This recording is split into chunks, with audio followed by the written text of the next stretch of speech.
السلام علیکم ورحمۃ اللہ وبرکاتہ۔ بسم اللہ الرحمن الرحیم، الحمد للہ رب العالمین، والصلاة والسلام علی رسولہ الامین نبینا محمد وعلی آلہ واصحابہ اجمعین ومن تبعہم بإحسان الی یوم الدین، اما بعد۔ اعوذ باللہ من الشیطان الرجیم، بسم اللہ الرحمن الرحیم۔ یا ایہا الذین آمنوا ادخلوا فی السلم کافہ ولا تتبعوا خطوات الشیطان انہ لکم عدو مبین۔ رب اشرح لی صدری ویسر لی امری واحلل عقدۃ من لسانی یفقہوا قولی، رب زدنی علما۔ اللہم صل وسلم علی نبینا محمد صلی اللہ علیہ وسلم وبارک علیہ۔ محترم صدر اجلاس، علماء کرام، ذمہ داران مسجد و مدرسہ، اسلامی بھائیوں، بزرگوں، نوجوانوں، عزیز بچوں اور پردہ نشین خواتین اسلام، درس کا موضوع ہے گناہوں سے بچنے کے 10 اسباب یا گناہوں سے بچنے کے 10 طریقے۔ دنیا کے اندر انسان آیا ہے تو اس سے کچھ اچھے کام بھی ہوتے ہیں، اور بہت دفعہ انسان کوئی غلط کام بھی کر جاتا ہے، کوئی گناہ کا کام بھی کر جاتا ہے، اور ایسا ممکن ہی نہیں ہے کہ دنیا میں آنے والے کسی انسان سے کوئی گناہ نہ ہو۔ اس دنیا میں، اس سرزمین پر رہنے والے تمام انسانوں میں سے ہر انسان اس نے گناہ کیا ہے، کوئی نہ کوئی گناہ اس سے ہوا ہے، چاہے وہ چھوٹا گناہ ہو چاہے بڑا گناہ۔ میرے یہاں بھی گناہ ہیں، آپ کے یہاں بھی گناہ، ہم میں سے ہر کوئی گنہگار۔ اور یہ میں نہیں کہہ رہا ہوں، پیارے رسول صلی اللہ علیہ وسلم نے یہ بات بیان کی، کل بنی آدم خطاء، ہر انسان خطا کار ہے، گنہگار ہے، اس سے غلطیاں ہو جاتی ہیں، ہم سے گناہ ہو جاتے ہیں اور گناہ ہوں گے بھی۔ ایسا ہو ہی نہیں سکتا کہ کسی انسان سے کوئی گناہ نہ ہو۔ مکمل طور سے گناہ سے انسان محفوظ رہ ہی نہیں سکتا، کہیں نہ کہیں کسی نہ کسی سطح پر اس سے گناہ ہوگا اور ضرور ہوگا۔ لیکن ہم اور آپ کو بحیثیت مسلمان گناہ سے بچنے کی کوشش کرنا چاہیے، اور اسی لیے اللہ اور اس کے رسول صلی اللہ علیہ وسلم نے آداب، طریقے اور اسباب بتائے ہیں کہ جن کو اپنا کر کے ہم اپنے آپ کو گناہوں سے بچا سکتے ہیں۔ تو ایسے ہی چند اسباب کا، یا آپ موضوع کو دیکھیں تو 10 اسباب کا انشاءاللہ میں آپ کے سامنے تذکرہ کروں گا۔ اگر آپ ان اسباب کو اختیار کرتے ہیں تو ہم اور آپ گناہ سے اپنے آپ کو بچا سکتے ہیں۔ پہلا سبب، پہلا طریقہ گناہ سے اپنے آپ کو بچانے کا، وہ ہے نماز کی پابندی کرنا، نماز قائم کرنا۔ اللہ رب العالمین نے قرآن مجید کے اندر فرمایا وَأَقِمِ الصَّلَاةَ، اے نبی صلی اللہ علیہ وسلم آپ نماز قائم کیجیے۔ اور نبی کے ذریعے پوری امت کو اللہ نے حکم دیا، اسی لیے تمام جگہوں پر قرآن کے اندر جہاں کہیں اللہ نے نماز کی بات کہی، وہاں کہا وَأَقِيمُوا الصَّلَاةَ، نماز قائم کرنے کی اللہ رب العالمین نے بات کہی، نماز قائم کیجیے۔ کیوں؟ اس لیے کہ جب آپ نماز قائم کریں گے تو اس نماز کو قائم کرنے کا فائدہ کیا ہوگا؟ إِنَّ الصَّلَاةَ تَنْهَى عن الفحشاء والمنکر، بے شک نماز فحاشی سے، بے حیائی سے، بدکاری سے، منکر کاموں سے، برے کاموں سے، گناہ کے کاموں سے نماز قائم کرنے والے کو اس کی نماز بچاتی ہے۔ اگر ایک بندہ نماز کا پابند ہو جائے، نماز قائم کرنے والا بن جائے، نماز پڑھنے والا نہیں، نماز قائم کرنے والا۔ قائم کرنے میں، پڑھنے میں کیا فرق ہے؟ پڑھنے میں آتا ہے، پڑھ کے چلا گیا، ادا کر کے چلا گیا، 4 رکعت پڑھا، 6 رکعت پڑھا، 8 رکعت پڑھا، چلا گیا، فرض ادا کر گیا. لیکن جو طریقہ پیارے نبی صلی اللہ علیہ وسلم نے بتایا، جو شرائط، جو ارکان، جو واجبات، جس طریقے سے نماز ہونی چاہیے، وہ طریقہ اگر نماز کا وہ اختیار کرتا ہے تب وہ نماز قائم کر رہا ہے، اور پھر اس کی یہ نماز اسے برائی سے بچاتی ہے. رمضان میں لوگ نمازی بن جاتے ہیں، نماز قائم کرنے والے یا نماز پڑھنے والے بن جاتے ہیں، مسجدیں بھر جاتی ہیں، لیکن کس نیت کے ساتھ آتے ہیں؟ رمضان بھر پڑھوں گا، رمضان کے بعد چھٹی لے لوں گا. اسی لیے ان کی یہ نماز انہیں برائی سے، گناہ سے نہیں بچاتی. ورنہ اللہ کا وعدہ ہے، ایک بندہ اگر نماز قائم کرتا ہے تو اس کی یہ نماز اسے گناہوں سے بچائے گی، اور ضرور بچائے گی. آپ تجربہ کر کے دیکھیے، چھوڑ پکڑ والی نماز نہیں، پابندی کے ساتھ 5 وقت کی نماز پیارے نبی صلی اللہ علیہ وسلم کے طریقے پر جیسا آپ نے کہا. ورنہ آپ دیکھیں کتنے بڑے بڑے نمازی ہیں، پہلی صف میں رہنے والے ہیں، نماز کی مکمل پابندی کرتے ہیں، لیکن وہ تجارت میں حرام راستہ اختیار کرتے ہیں، ڈنڈی مارتے ہیں، وزن میں کمی کرتے ہیں، حرام حلال میں تمیز نہیں کرتے، سود خوری کرتے. کیوں؟ اس لیے کہ طریقہ پیارے نبی صلی اللہ علیہ وسلم کا نماز ادا کرنے کے سلسلے میں نہیں. تو پہلا طریقہ، پہلا سبب جس کی وجہ سے انسان گناہوں سے بچ سکتا ہے وہ ہے نماز قائم کرنا. ہو سکتا ہے اسباب بتانے میں ترتیب نہ ہو، لیکن یہ سارے اسباب گناہوں سے بچانے والے. دوسرا سبب جس کی وجہ سے انسان گناہوں سے اپنے آپ کو بچا سکتا ہے وہ ہے اللہ سے رو رو کر، گڑ گڑا کر دعائیں کرنا. اگر آپ کو لگتا ہے کہ آپ گناہ کی طرف جا رہے ہیں اور آپ چاہ کر بھی اس گناہ سے اپنے آپ کو بچا نہیں پا رہے ہیں تو کیا کریں؟ اللہ سے دعا کریں. گرچہ آپ کے آس پاس گناہوں کا ماحول ہو، لیکن آپ کی اس دعا کی وجہ سے اللہ آپ کو گناہ سے بچائے گا اور آپ کو اس میں پڑنے سے بچا لے گا. حضرت یوسف علیہ السلام کے خلاف عزیز مصر کی بیوی ہو گئی، اس کی ساری سہیلیاں ہو گئی، اس کے سارے جتنی دوست تھی اس کی سب خلاف ہو گئی یوسف علیہ السلام کی، اور سب نے یہ ارادہ کر لیا کہ اس بندے کو ہم بدکاری میں مبتلا کر کے رہیں گے. سارے لوگ، ساری عورتوں نے، عزیز مصر کی بیوی نے بھی، جس کا نام لوگ زلیخا بتاتے ہیں، اور ساتھ ہی ساتھ اس کی سہیلیوں نے، سب نے ارادہ کر لیا.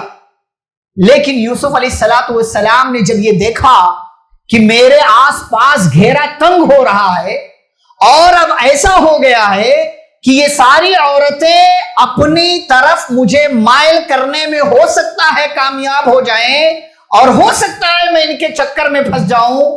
اللہ سے رو رو کر حضرت یوسف علیہ السلام دعا کرتے ہیں، کہتے ہیں رب السجن احب الی مما یدعوننی الیہ. اے میرے رب، مجھے جیل زیادہ محبوب ہے اس بات سے، اس عمل سے، اس کام سے جس کی طرف یہ مجھے بلاتی. اس لیے کہ عزیز مصر کی بیوی نے یہ کہا تھا کہ جس کی طرف میں اسے بلا رہی ہوں وَلَئِن لَمْ يَفْعَلْ مَا آمُرُهُ لَيُسْجَنَنَّ وَلَيَكُونًا مِنَ الصَّاغِرِينَ. میں اسے بدکاری کی دعوت دے رہی ہوں، اگر یہ مانتا ہے تو ٹھیک ہے، اگر یہ نہیں مانتا ہے، میرے حکم پر عمل نہیں کرتا ہے، تو اسے قید کر دیا جائے گا اور اسے ذلیل و رسوا کر کے چھوڑ دیا جائے گا. یوسف علیہ السلام کے پاس 2 آپشن تھے، یا تو وہ بدکاری کر لیں، گناہ میں اپنے آپ کو ڈال لیں، یا یہ کہ وہ جیل میں پہنچ جائیں. یوسف علیہ السلام کو جیل جانا زیادہ بہتر لگا. اللہ سے دعا کیا، اے اللہ، یہ عورتیں جس کی طرف مجھے بلا رہی ہیں یہ گناہ ہے، یہ بدکاری ہے، یہ برائی ہے، اور اس سے اچھا ہے اے اللہ مجھے جیل کے اندر ڈال دیا جائے. وَإِلَّا تَصْرِفْ عَنِّي كَيْدَهُنَّ. اور اے میرے پروردگار، اگر تو نے مجھے ان کی چالوں سے نہیں بچایا، أَصْبُ إِلَيْهِنَّ، میں ان کی چالوں میں پڑ جاؤں گا اور ان کو ان کا مقصد حاصل ہو جائے گا اور میری عزت داغدار ہو جائے گی. اللہ کہتے فَاسْتَجَابَ لَهُ رَبُّهُ. حضرت یوسف علیہ السلام کی دعا ان کے رب نے قبول کیا. فصرف عنہ کیدہن، ان عورتوں کی چالوں کو ان سے دور کر دیا اور یوسف علیہ السلام جیل میں پہنچ گئے. میرے بھائیوں، گناہ سے بچنا ہے. ماحول آپ کے آس پاس بہت برا ہو گیا ہے، گھیرا تنگ کر دیا گیا ہے، سب طرف سے برائیاں آپ پر حملہ آور ہو رہی ہیں. آپ کے آس پاس گناہوں کا بھنڈار ہے کہ آپ ذرا سا قدم بڑھائیں گے گناہ میں پڑ جائیں گے. اللہ سے دعا کیجئے، اللہ آپ کو گناہوں سے بچائے گا، جیسا کہ حضرت یوسف علیہ السلام کو اللہ نے بچایا. شرط یہ ہے کہ نیت خالص ہونی چاہیے اور اللہ سے صحیح معنوں میں سچے دل کے ساتھ آپ دعا کریں. تیسرا طریقہ گناہ سے اپنے آپ کو بچانے کا وہ یہ کہ گناہ کی طرف لے جانے والے جتنے اسباب ہیں، چاہے وہ چھوٹے اسباب ہوں یا بڑے اسباب، ان سے اپنے آپ کو بچائیں. اسی لیے ہماری شریعت نے، اللہ اور اس کے رسول صلی اللہ علیہ وسلم نے گناہ میں پڑنے والے جتنے اسباب ہیں وہ اسباب بتائیں.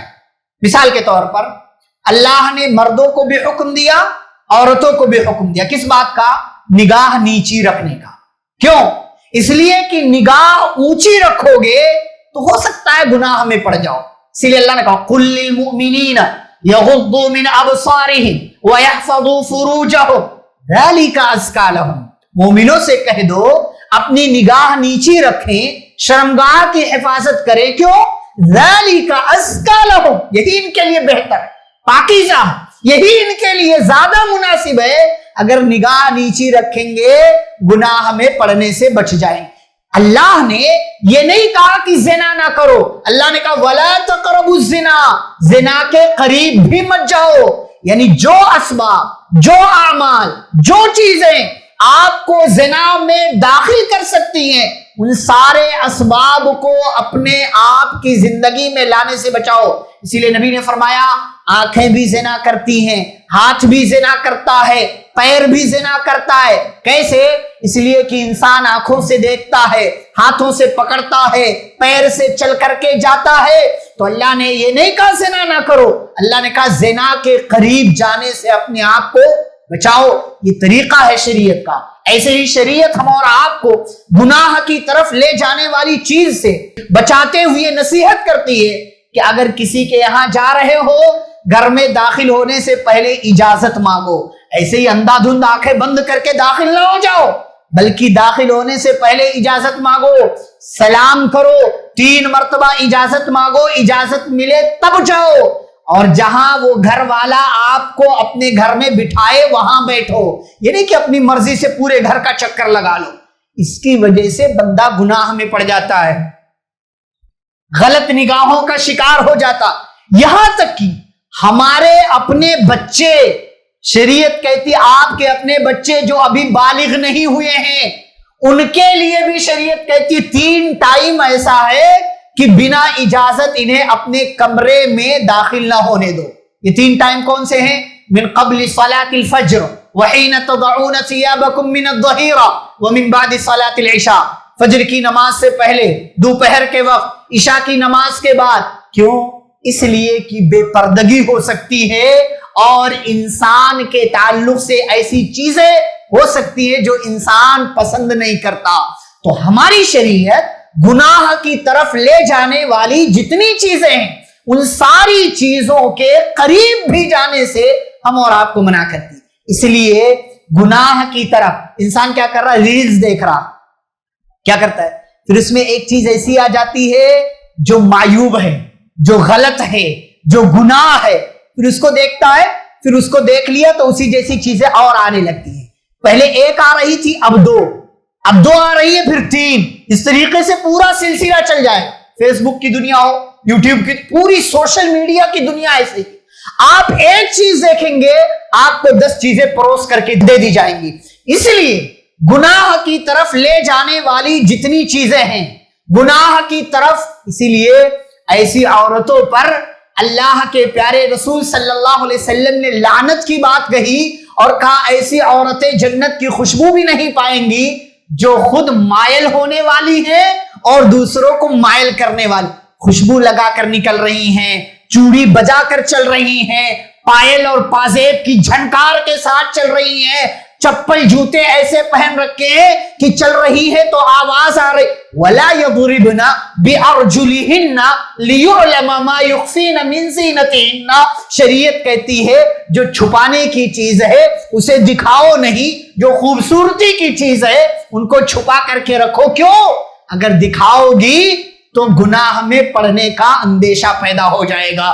تو یہ ساری باتیں ہم اور آپ کو شریعت یہ بتاتی ہے, گناہ سے بچنا ہے تو گناہ کی طرف لے جانے والی جتنی چیزیں ہیں ان ساری چیزوں سے اپنے آپ کو بچاؤ. گناہ سے بچنا تمہارے لیے آسان ہو جائے گا. نمبر 4, تنہائی اور بیکاری سے بچتے رہیں. کوشش یہ کریں کہ کبھی آپ تنہا نہ رہیں, خاص طور سے بند کمرے میں, اس لیے کہ خالی دماغ شیطان کا گھر ہوتا ہے. یہ جملہ ہے, محاورہ ہے. اور انسان جب تنہا ہوتا ہے نا تو شیطان آتا ہے, کوئی نہیں دیکھ رہا, چلیے کر لے, یہ بھی دیکھ لے, یہ بھی دیکھ لے, یہ بھی دیکھ لے. اور انسان اگر تنہا ہے تو اسے کسی نہ کسی کام میں مشغول رہنا چاہیے, چاہے کوئی دنیا کا کام ہو, دنیا کا کام یعنی جو فائدے مند ہے, لا یعنی فالتو کام نہیں, چاہے وہ دین کا کام ہو, کوئی لکھنے پڑھنے کا کام ہے, بچوں کے حوالے سے کوئی کام ہے, مسجد مدرسے کے یہاں تک کہ اپنی زندگی کے حوالے سے کوئی کام ہے, اس میں مشغول رہے. اسی لیے پرانے زمانے میں ایک جملہ, ایک محاورہ بولا جاتا ہے, فالتو مت بیٹھ, کچھ کیا کر, کپڑے پھاڑ کے ہی سلا کر. یعنی انسان بیکار اور ایسے ہی کبھی نہیں بیٹھے. کیوں؟ شیطان آئے گا, وسوسہ ڈالے گا. اور اب تو آسان چیز ہے, موبائل ہاتھ میں ہے, انسان کو گناہ کی طرف شیطان لے کر کے چلا جاتا. اور یہ نفس امارہ انسان کا, ان النفس لامارۃ بالسوء, یہ تو چاہتا ہی ہے کہ برائی انسان کر لے, برائی انسان کر لے. تو اس لیے تنہا ہونے سے بچیں, اور اگر تنہا رہیں تو بیکار نہ رہیں بلکہ کسی نہ کسی کام میں اپنے آپ کو مشغول کر کے رکھیں. پیارے نبی صلی اللہ علیہ وسلم سے اللہ نے کیا کہا, فَإِذَا فَرَغْتَ فَانْصَبْ. اے نبی جب آپ فارغ ہو, جب آپ کے پاس وقت ہو تو کیا کریں, اپنے آپ کو تھکائیں. یعنی یا تو اللہ کی عبادت کریں, کوئی کام کر لیں, کوئی ایسا کام جس میں فائدہ ہو, اس کام میں اپنے آپ کو لگا کر کے رکھیں. ایسا نہ کہ بیکار بیٹھے رہیں, کچھ نہ کچھ ایسا آڑا ترچھا اوٹ پٹانگ خیال آتا رہے گا, پھر انسان اس طرف چلا جائے گا. عقبہ بن عامر رضی اللہ تعالیٰ عنہ نے نبی صلی اللہ علیہ وسلم سے پوچھا, اللہ کے نبی من نجات کیسے ملے گی؟ تو آپ صلی اللہ علیہ وسلم نے انہیں بتایا کہ اے عقبہ بن عامر, نجات چاہیے تو آپ نے 3 طریقے بتائے, اور 3 طریقے میں آپ نے ایک طریقہ بتایا, وَلْيَسَعْكَ بَيْتُكَ, کہ جب تمہارے پاس کوئی کام نہ ہو باہر کی دنیا میں تو گھر میں بیٹھے رہو, گھر میں بیٹھے رہو. آج ہمارے ہاں عورتیں گھومنے کے نام پر مارکیٹ سے, کچھ لینا دینا نہیں, چلو جا کے آئیں. پھر فتنے کئی طرح کے پیدا ہوتے ہیں, کئی طرح کے گناہ انسان سے ہو جاتے ہیں, کئی طرح کی غلطیاں ہو جاتی. فری ٹائم ہے, وقت ہے, باہر نہ جائیے, بہت سے فتنے ہیں, اپنے گھر میں بیٹھیے. آپ کا گھر آپ کے لیے کشادہ ہونا چاہیے, یعنی اپنے گھر میں بیٹھ کر کے وہ وقت گزاریے کسی اچھے کام میں, گھر کے کام میں, کچن کے کام میں, اور کسی کام میں اپنے آپ کو مشغول کر کے رکھیں. اس لیے کہ تنہا رہیں گے, بیکار رہیں گے, کوئی کام نہیں رہے گا تو شیطان اور یہ نفس امارہ دونوں ملا کر کے آپ کو کسی برائی, کسی گناہ کے کام تک لے کر چلے جائیں گے. تو یہ چوتھا طریقہ. 5واں طریقہ کیا ہے, بری صحبتوں سے اپنے آپ کو بچائیں. اچھے لوگوں کے ساتھ رہیں, برے لوگوں کے ساتھ نہیں رہنا. یہ سگریٹ پینے والوں کے ساتھ نہیں, عادت ہو جائے گی آپ کو. ایک کش سے جو سلسلہ شروع ہوتا ہے تو دن بھر میں کئی سگریٹ پر وہ ختم ہوتا ہے. نہیں, یہ تمباکو, گووا, گٹکا, چینی, خینی, بیڑی, ان سب لوگوں کی صحبت نہیں. یہ تھوڑا سا وہ ساتھی ہوتے, اچھے برے کا ساتھی ہمارا, گناہ کا اچھائی کا سب ساتھی ہے ہمارا, گناہ کا ساتھی نہیں ہونا چاہیے. آج کا نوجوان دیکھو, نوجوانوں کی تعداد تو کم نظر آ رہی ہے, وہ کسی او ٹی ٹی پلیٹ فارم پر وہ اس کو سبسکرائب کر رکھا ہے, مہینے کا, 3 مہینے کا, سال کا پیسہ دیتا ہے, تو وہ اس کو خود کی بھی آئی ڈی ہے, اپنے دوست کو بھی دیتا ہے, لے تو بھی دیکھ لے, ڈاؤن لوڈ کر لے, دیکھ لے تو بھی, یہ ویب سیریز بڑی اچھی ہے, یہ ڈرامہ بڑا اچھا ہے, یہ ایسا ہے, وہ ایسا ہے. بری صحبتوں میں نہیں. بری صحبتوں کا انجام کبھی بھی اچھا نہیں ہوتا. بری صحبتوں کا انجام کیا ہوتا ہے؟ نبی صلی اللہ علیہ وسلم کہہ رہے ہیں کہ چچا جان کلمہ پڑھ لیجئے، میں اللہ کے ہاں آپ کے لیے حجت قائم کر لوں گا، اللہ سے کہوں گا میرے چچا نے کان میں کلمہ پڑھا تھا۔ وہیں پر ابو جہل بھی ہے اور دیگر دوسرے لوگ ہیں، وہ کہتے اترغب عن ملت ابیک عبد المطلب، ابو طالب زندگی بھر باپ کے مذہب دین پر ملت پر رہے، آخری وقت میں باپ کا دین اور ملت چھوڑ دو گے؟ تو یہ دو ساتھی برے تھے، تو آخری کلمہ جو ابو طالب کی زبان سے نکلا ہوا علی ملت عبد المطلب، کہ وہ اپنے باپ عبد المطلب کے مذہب پر ہے، اسی پر ان کا انتقال ہوا، اسی پر ان کی وفات ہوئی۔ اور اللہ نے پیارے نبی صلی اللہ علیہ وسلم کو کہا وَاصْبِرْ نَفْسَكَ مَعَ الَّذِينَ يَدْعُونَ رَبَّهُمْ بِالْغَدَاةِ وَالْعَشِيِّ يُرِيدُونَ وَجْهَهُ، اے نبی آپ اپنے آپ کو ان لوگوں کے ساتھ رکھیے جو صبح شام اللہ کو خوش کرنے کا کام کرتے ہیں اور جو اللہ کو راضی کرنا چاہتے ہیں۔ برے لوگوں کے ساتھ کبھی نہیں رہے، یہ برے لوگ آخرت میں کسی کام نہیں آنے والے۔ اللہ کہتے فَلَيْسَ لَهُ الْيَوْمَ هَاهُنَا حَمِيمٌ، قیامت کے دن کوئی جگری دوست کام نہیں آنے والا۔ جگری دوست کون سا؟ ایک کش تو لے ایک کش میں لیتا، یہ دوست بھی کام نہیں آنے والا، یہ کسی کام نہیں۔ الْأَخِلَّاءُ يَوْمَئِذٍ بَعْضُهُمْ لِبَعْضٍ عَدُوٌّ إِلَّا الْمُتَّقِينَ، قیامت کے دن سگے دوست، جگری دوست، اچھے دوست، پوری زندگی کے ساتھی، بچپن کا یار ہے، اگر بری صحبت ہے یہ دوست قیامت کے دن دشمن بن جائے گا۔ ہاں تقویٰ کی بنیاد پر دوستی تھی تو قیامت کے دن بھی یہ دوستی باقی رہے گی، جنت کے اندر بھی یہ دوستی باقی رہے گی۔ بری صحبتوں سے اپنے آپ کو بچائیں، اپنے بچوں کی دوستیاں چیک کریں، اپنے بچوں کی صحبتیں چیک کریں کہ کیسے لوگوں کے ساتھ ان کا اٹھنا بیٹھنا ہے، ورنہ آپ گھر میں تو اچھا رکھتے ہیں اپنے بچے کو، لیکن باہر بچہ برے دوستوں کے ساتھ رہ کر کے نشیڑی بن جاتا ہے، نشے کا عادی بن جاتا ہے، برائیوں میں ملوث اپنے آپ کو کر لیتا ہے۔ تو بری صحبتوں سے اپنے آپ کو بچائیں، یہ ایک طریقہ ہے گناہ سے اپنے آپ کو بچانے کا۔ نمبر 6، گناہ ہو جائے، اگر کبھی گناہ ہو گیا تو گناہ کے بعد اور گناہ نہ ہو، اس کا طریقہ کیا ہے؟ فوراً توبہ کا بھی خیال آنا چاہیے۔ اگر کوئی گناہ ہو گیا کبھی کسی موقع سے، کوئی گناہ کا کام ہو جاتا ہے تو فوراً توبہ کریں۔ اسی لیے پیارے نبی صلی اللہ علیہ وسلم نے کہا کل بنی آدم خطاء، ہر انسان گنہگار ہے، وخیر الخطائین، لیکن ان خطا کاروں میں، گنہگاروں میں سب سے بہترین گنہگار کون ہے؟ گنہگار کو بہترین کہہ رہے پیارے رسول صلی اللہ علیہ وسلم۔ کون سا گنہگار سب سے بہترین ہے؟ التوابون، جو لوگ توبہ کرنے والے۔ ہمارے ہاں دیکھیں لوگ گناہ تو کر لیتے ہیں، گناہ ہو جاتا ہے، لیکن گناہ کے بعد توبہ کا خیال نہیں آتا۔ گناہ روز ہو رہے ہیں، توبہ کبھی کبھی کرتے ہیں ہمارے نہیں۔ گناہ، نبی صلی اللہ علیہ وسلم نے کیا کہا؟ وَأَتْبِعِ السَّيِّئَةَ الْحَسَنَةَ تَمْحُوهَا، کبھی کوئی گناہ ہو جائے، غلطی ہو جائے، برائی ہو جائے، کوئی آپ سے خطا ہو جاتی ہے، اللہ اور اس کے رسول صلی اللہ علیہ وسلم کی معصیت کا کوئی کام ہو جاتا ہے، تو کیا کرو؟ اس کے بعد کوئی اچھائی کا کام کر لو۔ برائی کے بعد، گناہ کے بعد اچھائی کرنے کا فائدہ کیا ہوگا؟ تمحوہا، یہ اچھائی آپ کی اس برائی کو مٹا دے گی۔ تو گناہ ہو جائے تو اچھا، اس توبہ کی وجہ سے اللہ رب العالمین آپ کو آگے نیکیوں کی توفیق دے گا۔ اسی لیے اللہ نے کہا وَتُوبُوا إِلَى اللَّهِ جَمِيعًا أَيُّهَا الْمُؤْمِنُونَ لَعَلَّكُمْ تُفْلِحُونَ۔ اگر بندہ گناہ کرتا ہے، گناہ کے بعد توبہ نہیں کرتا، تو پھر آگے کیا ہوتا ہے؟ وہ اور گناہ کرتا ہے۔ لیکن اگر گناہ ہو گیا، توبہ کر لیا، تو پھر آگے اللہ اسے گناہ سے بچنے کی توفیق بھی عطا کرتا ہے۔ یہ فرق ہے، گناہ پر گناہ کریں گے تو آگے اور گناہ ہوگا، لیکن گناہ ہو گیا، توبہ کر لیا، تو آگے اللہ زندگی میں اس توبہ کی وجہ سے آپ کو گناہوں سے بچائے گا، آپ کی گناہ سے حفاظت کرے گا۔ یہ نمبر 6۔ نمبر 7 کیا ہے؟ اللہ کا تقوی اختیار کرنا، اور بہت بڑی چیز ہے۔ ہم نے رمضان میں بار بار سنا اللہ کا تقوی، اللہ کا تقوی اتنی بڑی چیز ہے کہ جو بھی اعمال شریعت نے بتایا، ہر عمل کا لازمی حصہ ہے یہ تقوی، ہر عمل کا، نماز بھی، روزہ بھی، زکوٰۃ بھی، حج بھی، جتنے بڑے بڑے اعمال آپ گنوا لو، سارے اعمال کا لازمی حصہ یہ تقوی ہے، سارے اعمال کا۔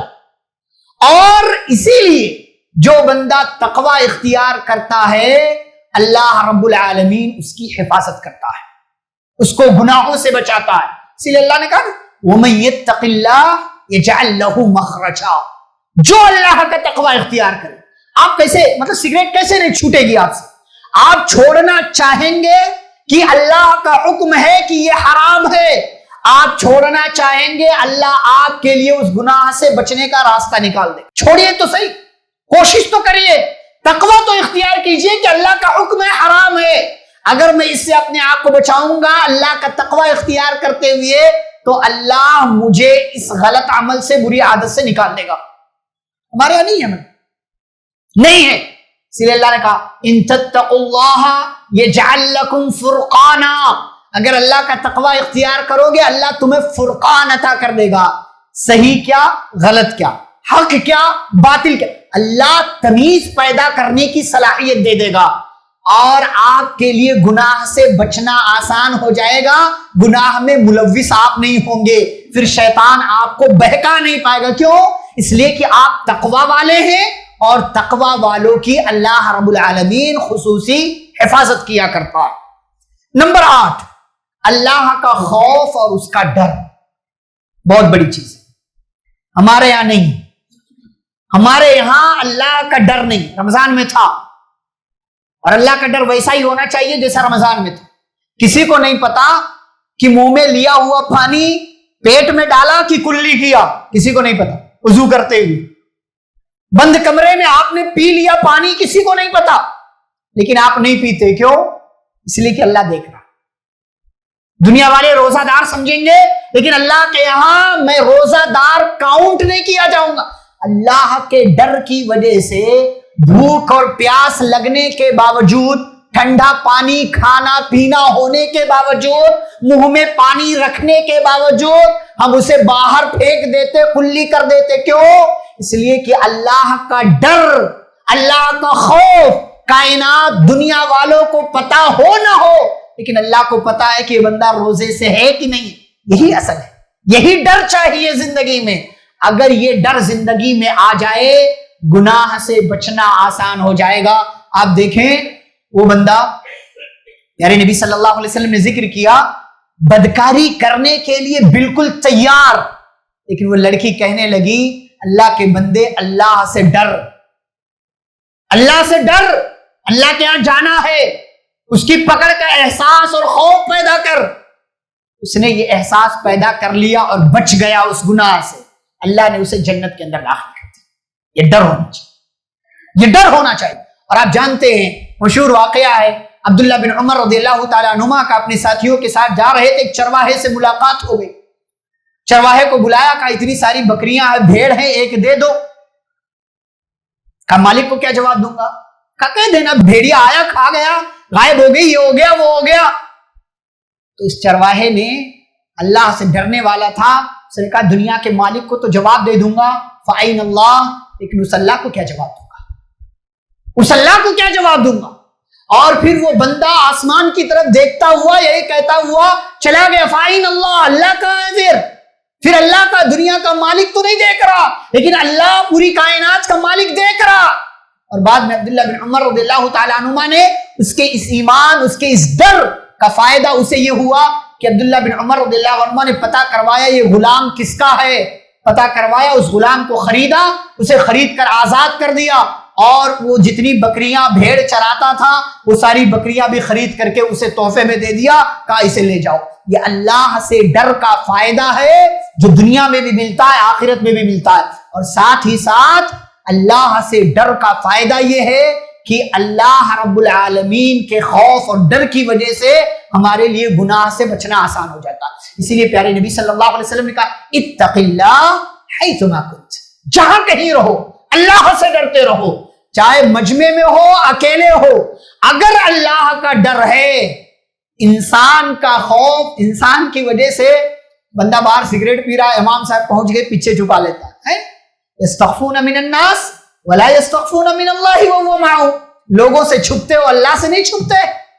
امام صاحب تو تھوڑی دیر کے لیے دیکھ رہے ہیں لیکن اللہ ہمیشہ آپ کو دیکھ رہا ہوتا ہے، اس کی نگاہ ہوتی ہے.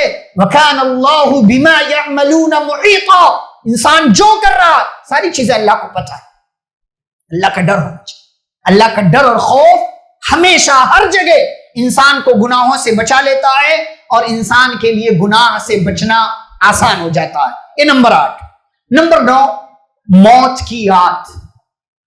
جب کبھی گناہ کا خیال آئے یہ سوچ لیں کہ ایک دن مر جانا ہے۔ موت یاد نہیں کرتے، مرنا نہیں چاہتے، لیکن مرنا ہے اور موت کو ہم بھول چکے، یہاں تک کہ ہم جنازے میں بھی گئے ہوئے وہاں بھی ہمیں موت یاد نہیں آتی۔ اب تو قبرستان میں ہے، وہاں بھی دنیا جہاں کی باتیں ہوتی ہیں، وہاں بھی ہنسنا ہنسانا ہوتا ہے، وہاں بھی موبائل چیٹنگ نہ جانے کیا کیا وہاں بھی چلتا رہتا ہے، دنیا داری کی باتیں وہاں بھی ہوتی رہتی، سب وہاں بھی ہوتا ہے۔ افسوس، پیارے نبی صلی اللہ علیہ وسلم نے فرمایا اکثروا ذکر ہادم اللذات، یعنی الموت۔ انسان بلڈنگ میں یہ کر لوں گا، ابھی یہ ابھی وہ، اب تو انسان گناہ کا کام کرتا وہاں بھی انشاءاللہ کہتا، ہاں انشاءاللہ یہ کروں گا، وہاں بھی انشاءاللہ بول رہا۔ انسان خواہشات کی بلڈنگیں بناتا ہے، عمارتیں کھڑی کرتا، یہ کروں گا یہ کروں گا یہ کروں گا، پیسہ یہاں سے آئے گا، اس کو دھوکا، اس کو یہ مال 2 نمبر کا جو ہے 2 نمبر طریقے سے اس کو بیچ ڈالوں گا۔ مرنا ہے، حساب کتاب ہونا، اللہ کی پکڑ کا احساس ہونا چاہیے، اللہ کے یہاں جانا ہے، مال کمایا کہاں سے، لگایا کہاں پر، سوال ہوگا۔ مرنا ہے، اور موت کے آتے ساتھ ہی ساری آرزوؤں پر لگام لگ جاتی، بریک، خلاص، اس کے بعد کچھ نہیں۔ نبی صلی اللہ علیہ وسلم فرماتے لذتوں کو توڑ دینے والی چیز یعنی موت کو کثرت سے یاد کرو۔ سوچیں، یہ گناہ کرنا ہے، خیال آ گیا یہ گناہ، اگر اسی حال میں مر گئے تو، اسی حال میں موت آ گئی تو کیا ہوگا؟ یہ گناہ کا کام کرتے ہوئے مر گیا، اللہ کے پاس کون سا چہرہ لے کر کے جاؤں گا؟ یہ احساس ہونا چاہیے، یہ فکر ہونی چاہیے، موت کو یاد۔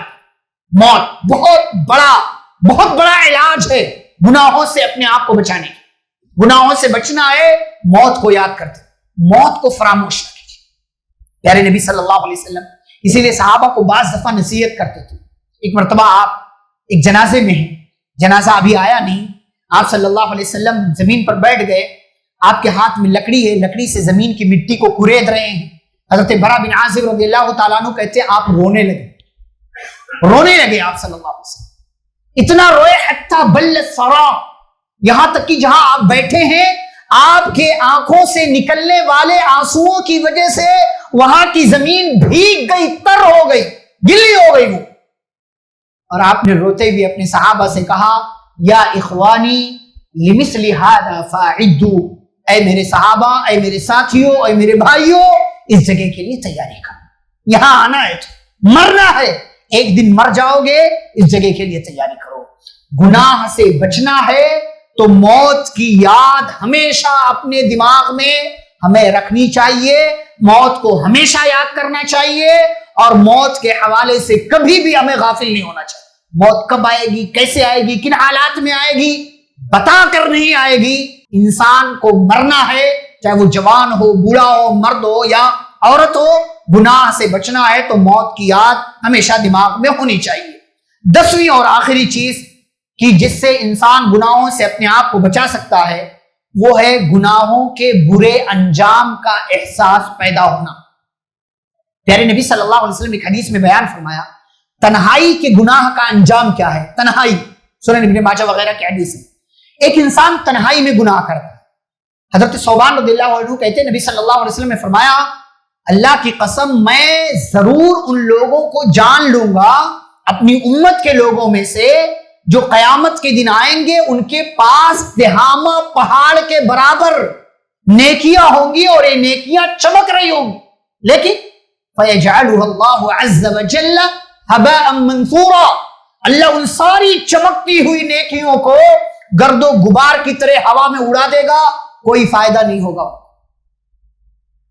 تو صوبان کہنے لگے اللہ کے نبی صفہم لنا، ان کے بارے میں ہمیں بتائیے، ان کے بارے میں بتائیے، یہ ہوں گے کون سے لوگ؟ کہیں ایسا نہ ہو کہ انجانے میں ہم بھی انہی لوگوں میں سے ہو جائیں اور ہماری نیکیوں کو اللہ گرد و غبار کی طرح ہوا میں اڑا دے۔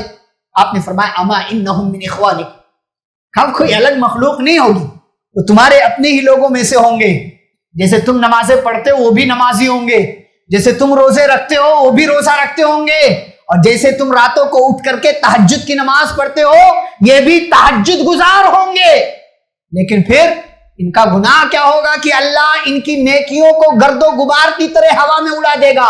وَلَكِنَّهُمْ اِذَا خَلَوْا بِمَحَارِمِ اللَّهِ انْتَهَكُوهَا، جب کبھی انہیں اللہ کی حرام کردہ چیزوں کے تعلق سے موقع ملے گا تو وہ حرام کام کر جائیں گے، کوئی پرواہ نہیں کریں گے.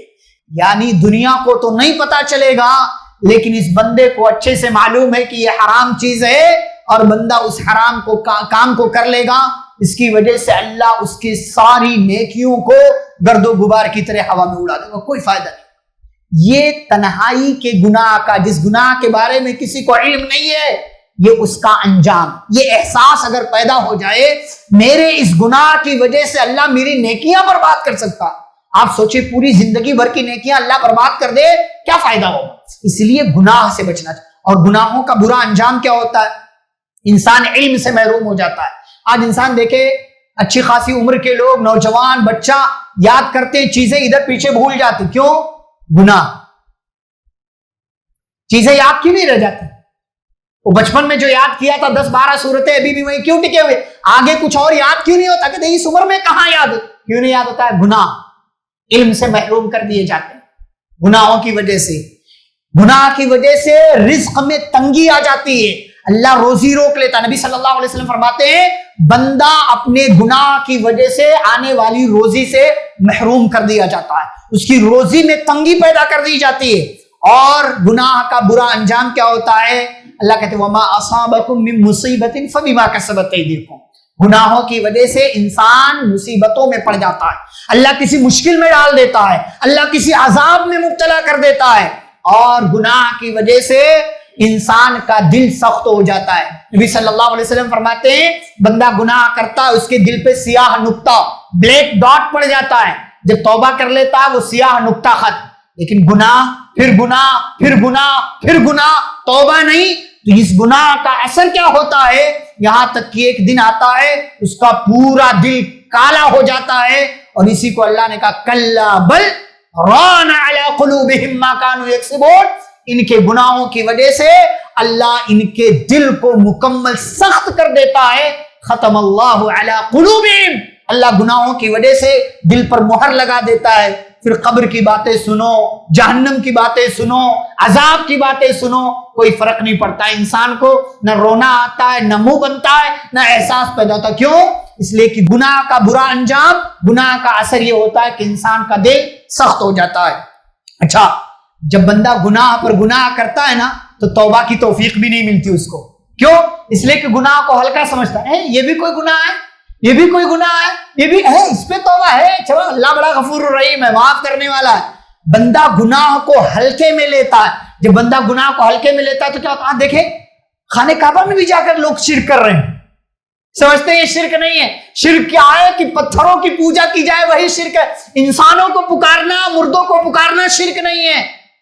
جی تماشا، گناہ کو ہلکا سمجھ، شرک جیسے عظیم ترین گناہ کو انسان ہلکا سمجھ رہا ہے تو احساس انسان کے دل کو اللہ تعالیٰ سخت کر دیتا، مہر لگ جاتا. پھر توبہ کی توفیق نہیں ملتی اس کو، اور گناہ کو اسی کو اللہ نے وَزَيَّنَ لَهُمُ الشَّيْطَانُ أَعْمَالَهُمْ فَصَدَّهُمْ عَنِ السَّبِيلِ. انسان گناہ اتنا کرتا ہے کہ اس کا جو ساتھی شیطان ہوتا ہے اس کے گناہوں کو بھی خوبصورت بنا کر کے ایسا پیش کرتا ہے کہ انسان کو اپنا گناہ بھی خیر لگتا ہے، نیکی لگتی ہے، سمجھتا بڑا اچھا کر رہا ہوں.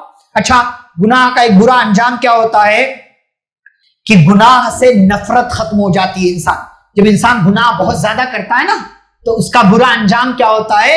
انسان کے دل سے اس گناہ کی نفرت ختم. اس لیے آپ دیکھیں نا سماج میں کئی گناہ ایسے انسان گناہ ہی نہیں سمجھتا، سب چلتا ہے. ہاں سب چلتا ہے. ہم اپنی بیٹیوں کو غیر محرم بچوں کے ساتھ، چچا کا لڑکا ہے، ماموں کا لڑکا، خالو کا لڑکا، پھوپھی کا لڑکا، چلتا ہے. وہ کالج بھی چھوڑ رہا ہے، وہ اسکول بھی چھوڑ رہا ہے، وہ یونیورسٹی بھی ڈراپ کر رہا ہے، وہ فنکشن میں بھی لے کے چلتا ہے. کوئی گناہ نہیں سمجھتے ہم اس کو. نتیجہ کیا ہوتا ہے؟ کسی دن دونوں کا معاملہ گڑبڑ ہو جاتا ہے. گناہ کا برا انجام ہے. آپ گناہ کو ہلکا لیتے ہیں, گناہ کو گناہ نہیں سمجھتے ہیں, اور گناہ سے نفرت ختم ہو جاتی ہے کہ یہ بھی کوئی گناہ ہے, یہ سب چلتا ہے, یہ ہوتا ہے. چلنے کی وجہ سے کیا ہوتا ہے؟ عبداللہ بن مسعود رضی اللہ تعالیٰ عنہ کہتے ہیں ان المؤمن یرا ذنوبہ کأنہ قاعد تحت جبل. مومن اپنے گناہ کو ایسے ہی سمجھتا ہے کہ گویا کہ وہ بندہ, وہ مومن ایک پہاڑ کے نیچے بیٹھا ہے, یخاف ان یقع علیہ, اور وہ مومن ڈر رہا ہوتا ہے کہ کہیں یہ پہاڑ اس کے اوپر گر نہ جائے. یعنی ہمیشہ مومن اپنے گناہوں کی وجہ سے جو آنے والی مشکلات ہے اس کا خوف اس کے دل میں ہوتا ہے, گناہ کو ہلکے میں نہیں لیتا. جبکہ ایک بندہ گنہگار ہے جو گناہ پر گناہ کیے جا رہا ہے, وَإِنَّ الْفَاجِرَ يَرَى ذُنُوبَهُ كَذُبَابٍ, اور ایک گنہگار انسان اپنے گناہوں کو ایک مکھی کی طرح سمجھتا ہے, مَرَّ عَلَىٰ أَنْفِي, کہ وہ مکھی اس کی ناک پر بیٹھتی ہے, ایسے کر کے اڑا دیتا ہے وہ, یہ بھی کوئی گناہ ہے. اس گناہ کا انجام قیامت کے دن دیکھنے کو ملے گا. اس لیے میرے بھائیوں, گناہ کا خیال آئے, اس گناہ کے برے انجام کا احساس, یہ عمل مجھے کہاں لے کر کے, یہ جنت میں لے کر کے جانے والا, یہ جہنم میں, آپ فیصلہ خود کر سکتے ہیں. اگر جہنم میں لے جانے والا عمل ہے اس سے اپنے آپ کو بچا لیجئے, جنت میں لے جانے والا عمل ہے اس کو کر جائیے. اور ایک آخری بات وہ یہ کہ میرے بھائیوں, کامیابی یہ نہیں کہ ہم اور آپ ایک دن کے لیے, 2 دن کے لیے, صرف رمضان کے لیے اپنے آپ کو گناہوں سے بچائیں. نہیں, یہ اصل کامیابی نہیں, بلکہ اصل کامیابی یہ ہے کہ ہماری پوری زندگی اس طرح سے گزرے کہ ہم اپنے آپ کو گناہوں سے بچاتے رہیں, کوشش کرتے رہیں, اللہ سے توفیق مانگتے رہیں, اور ساتھ ساتھ اپنے آپ کو شریعت اسلامیہ کا پابند بنا کر کے رکھیں. اس لیے کہ شریعت کے پابند رہیں گے, اللہ آپ کو گناہوں سے بچنے کی توفیق بھی دے گا, ساتھ میں راستے بھی بتائے گا, اور آپ کے لیے گناہوں سے بچنا آسان کر دے گا. یہ چند باتیں تھیں جو آپ کے سامنے رکھی گئیں. دعا ہے اللہ رب العزت سے اللہ ہم سبھی کو گناہوں سے بچنے کی توفیق عطا فرمائے. اللہ ہم سے اب تک جو گناہ ہوئے ہیں, چھوٹے بڑے گناہ, ان سب گناہوں کی مغفرت اللہ فرمائے, اور ہم سبھی کو پیارے رسول صلی اللہ علیہ وسلم کے بتائے ہوئے اصول اور قوانین کی روشنی میں زندگی گزارنے کی توفیق دے. جب تک اللہ دنیا میں زندہ رکھے, اسلام اور ایمان پر زندہ رکھے, خاتمہ ہو تو خاتمہ بالخیر ہو. وصلی اللہ تعالی علی نبینا محمد وعلی آلہ واصحابہ اجمعین. ربنا تقبل منا انک انت السمیع العلیم. والسلام علیکم ورحمۃ اللہ وبرکاتہ. ایسے ہی فائدہ مند اسلامک ویڈیوز دیکھنے اور منہج سلف پر کتاب و سنت کی تعلیمات کو عام کرنے میں ہمارا تعاون کریں, تاکہ آپ کے لیے ذریعہ نجات, جنت کے حصول کا سبب, ساتھ ہی مال میں برکت و اضافے کا ذریعہ بھی بنے. آمین. جزاک اللہ خیرا.